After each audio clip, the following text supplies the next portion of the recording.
তো গাইস সবাই কেমন আছেন? আশা করি সবাই ভালো আছেন। তো আবার ফিরে আসলাম টু ডিমন এপিসোড 14 নিয়ে।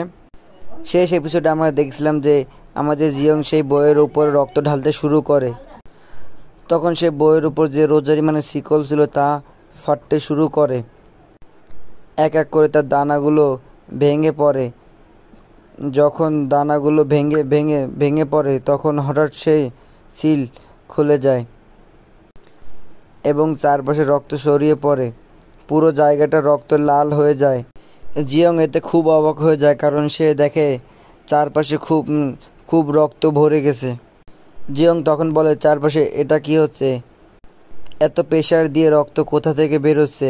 আর যেখান থেকে বের হোক, যেখানে সেই বুক পড়েছিল সেখান থেকে হঠাৎ রক্ত টর্নেডোর মতো ঘূর্ণিঝড়ের হয়ে ওঠে এবং তার ভেতর থেকে একটা মেয়ে বেরিয়ে আসে। কিন্তু সে অবাক, সে আসলে একজন মেয়ে নয়, একজন ভয়ঙ্কর ইভিল স্পিরিট।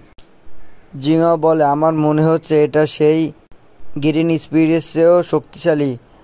আমি বইতে পড়ছিলাম যে গ্রিন স্পিরিটের থেকেও এক ধরনের আরও শক্তিশালী স্পিরিট আছে যার নাম ব্লু স্পিরিট। আমার মনে হচ্ছে এটা সেই ব্লু স্পিরিট। তখন সেই ব্লু স্পিরিট জিংয়ের দিকে তাকিয়ে বলে, এত সহজে আমাকে ফ্যামিলি স্পিরিট বানিয়ে ফেলবি? সে জিংয়ের উপর চাপ প্রয়োগ করতে শুরু করে। জিংয়া মাটিতে পড়ে যায়। ব্লু স্পিরিট তখন বলে, বোকা মানুষ, তুমি কি ভাবছিলে তুমি আমাকে খোলার পর নিজের দাস বানিয়ে ফেলবে? সে বলে, তোমাকে আর তোমার আত্মাকে ত্যাগ করতে হবে যাতে আমি তোমার দেহের অধিকার নিতে পারি। এবার তোমার শরীর আমার হবে। জিংয়া তখন মনে মনে ভাবে, ফিফথ স্পিরিট সত্যি খুব ভয়ঙ্কর। ব্লু স্পিরিট এটাই ঘৃণায় ভরা যে শত শত বছর ধরে এই পৃথিবীতে টিকে থাকতে পারে। এই ধরনের আত্মা সাধারণত তখনই জন্ম হয়, কেউ মরে যায় কিন্তু তার প্রতিশোধ অসম্পূর্ণ থাকে, বা সে ঘৃণা নিয়ে মারা যায়। তাই তারা খুব শক্তিশালী হয়ে ওঠে। তাই তাদের বশে আনতে 10 জন পূর্ণবয়স্ক শামন লাগে। একজন সাধারণ মানুষ এসবের সামনে দাঁড়াতে পারবে না। ব্লু স্পিরিট তখন নিজের চুলে ভেতর থেকে এক পিপে বের করে ফু দিতে শুরু করে। সে বলে, তুমি এখন কষ্ট করে কেন দাঁড়িয়ে আছো? তোমার আত্মা এখন দেহ থেকে বের হয়নি কেন? কিন্তু সে জানে না সামনে যার সঙ্গে তার মুখোমুখি হচ্ছে সে আরেক ভয়ঙ্কর শক্তিশালী দানব। জিংয়া তখন রেজিস্ট করতে থাকে। সে দাঁড়িয়ে থাকার চেষ্টা করে। সে বলে, আমি যখন বই পড়ছিলাম তখন এই ভেতরে থেকে এক ব্লু স্পিরিট বের হয়েছিল, কিন্তু আমি এটা সহজেই ছিঁড়ে দিতে পারি না। আমি যদি একে দাস বানিয়ে নিতে পারি তাহলে অনেক কিছু করা সম্ভব। তখন ব্লু স্পিরিট বলে, তুমি কি বকবক করছো? জিংয়া বলে, এই পৃথিবীতে যতই ভূত থাকুক তারা সবাই চায় মানুষের দেহ।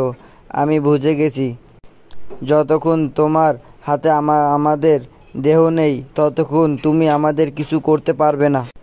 এই কথাটি শুনে ব্লু স্পিরিট রেগে যায় এবং বলে, তুমি কি ভাবছো তোমার দেহ ছাড়া আমি কিছু করতে পারবো না? জিংয়া তখন বলে, হ্যাঁ, যদি সেটা না হয় হতো তুমি এত চেষ্টা করে আমার দেহ পেতে চাইতে না। ব্লু স্পিরিট তখন এক রক্ত দিয়ে এক স্পিরিট বানায় এবং সেটা গিয়ে জিংয়ার শরীরের ভেতর আঘাত করে, যাতে তার পেটের ভিতরে বড় একটা গর্ত তৈরি হয়। জিংয়াও পড়ে যায় এবং বলে, এটা কি আমার সঙ্গে? ব্লু স্পিরিট তখন বলে, বোকা মানুষ, তুমি কি ভাবছিলে আমি কিছু করতে পারি না? সে বলে, আমি চাইলে তোমার দেহ কম ক্ষতি হোক তাই সাবধানে এগিয়েছিলাম, কিন্তু এখন আমি নিজেই তোমার দেহের ওপর আক্রমণ করব। তারপর সে তার হাত থেকে রক্ত দিয়ে এক শট তৈরি করে যা জিংয়ার মুখে গিয়ে আঘাত করে। জিংয়ার মুখে চামড়া ছড়িয়ে যায়, তার স্কিন উঠে যায়। জিংয়া তখন যন্ত্রণা চিৎকার করে।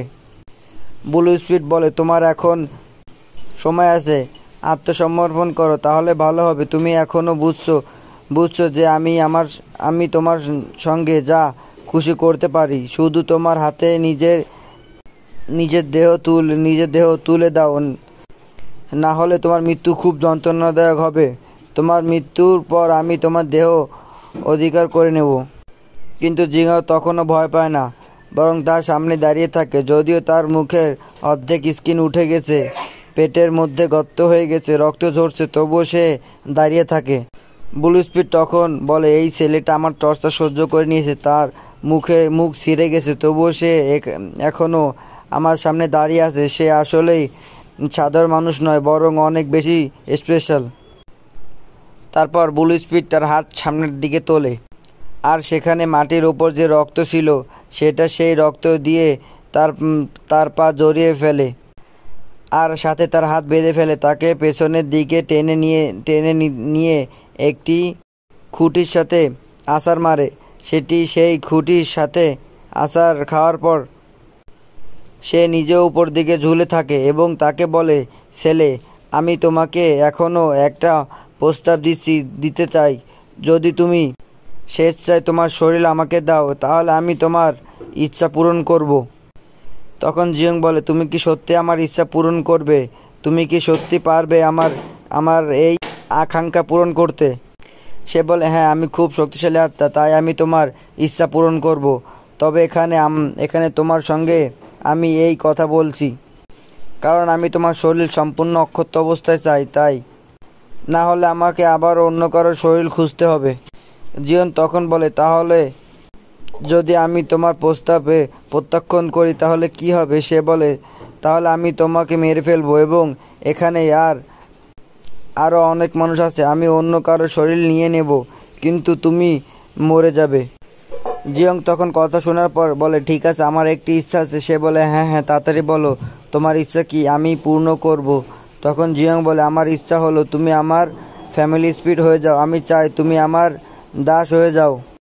এই কথা শুনে ব্লু স্পিড আরও বেশি রেগে যায় এবং বলে, বোকা ছেলে, তুমি কি ভাবছো আমি এত সহজে তোমার কথা মানবো?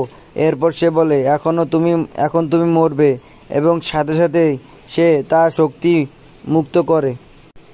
এই সব কিছু তোমার নিজের দোষ। সে বলে, এখন তুমি বোকা মানুষ এখানেই মরে যাও। এবং তখন সে আবার রক্ত শক্তি ব্যবহার করে অনেকগুলো ধারালো কাঁটা তৈরি করে, আর সেই কাঁটা দিয়ে জিঙ্গার ওপর আক্রমণ করে। সেই সব কাঁটা যখন জিঙ্গার শরীরে লাগে, পেছনে খুঁটি ভেঙে পড়ে, আর জিয়ং রক্তের সাগরের মধ্যে পড়ে যায়। নিচে যা ছিল সেটা ছিল এক সীমাহীন সমুদ্র, যেটা ছিল রক্ত তৈরি, আর সে তাতে ডুবে যাচ্ছে। তখন জিঙ্গা বলে, এখানে কি হচ্ছে? আমি কিছু বুঝতে পারছি না। সে আমার উপর আক্রমণ করছে, আর আমি ভেতরে ব্যথা অনুভব করছি। এমনকি আমার হাড়গুলো যেন ভেঙে গেছে এই রক্তের আক্রমণের কারণ এরপর সে পানির মধ্যে কিন্তু পড়তে সেভাবে আমার ভেতরে একটু অদ্ভুত অনুভূতি হচ্ছে। আমি রক্ততে ডুবে যাচ্ছি, কিন্তু এটা তো রক্ত নয়, কারণ আমি রক্ত সম্পর্কে জানি। শেষবার যখন আমি চায়াতের সঙ্গে গ্রামে গেছিলাম, অনেক মানুষকে মেরে ফেলছি, তখন আমি রক্তের গন্ধ পেয়েছি।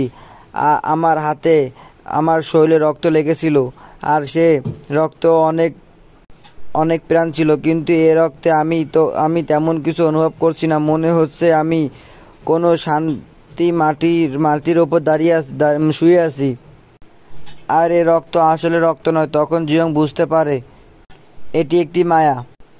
তার মনে পড়ছে বাইরে লেখা ছিল, এই ব্লু স্পিড মায়া সৃষ্টি করতে পারে আর মানুষকে সেই মায়া জগতে পাঠাতে পারে। তখন জিয়ং তার নিজের 5টি ইন্দ্রিয় বন্ধ করে দেয়, যাতে সে মায়ার মধ্যে আটকে না পড়ে। সে তার ইন্দ্রিয় বন্ধ করে, মায়ার জগতে ফাটল পড়ে যেতে থাকে।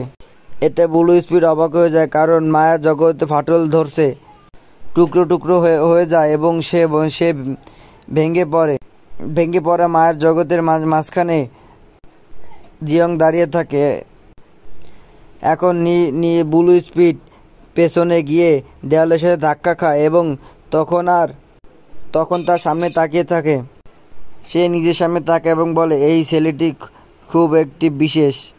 এটা কিভাবে সম্ভব যে এই ছেলে এত সহজে আমার মায়ের জগৎ ভেঙে ফেললো। তো গাইজ, এখানে আমাদের 14 নম্বর এপিসোড শেষ। তো পরের এপিসোড আবার খুব দ্রুত চলে আসবে। সবাই সাবস্ক্রাইব করে দেন, লাইক করেন।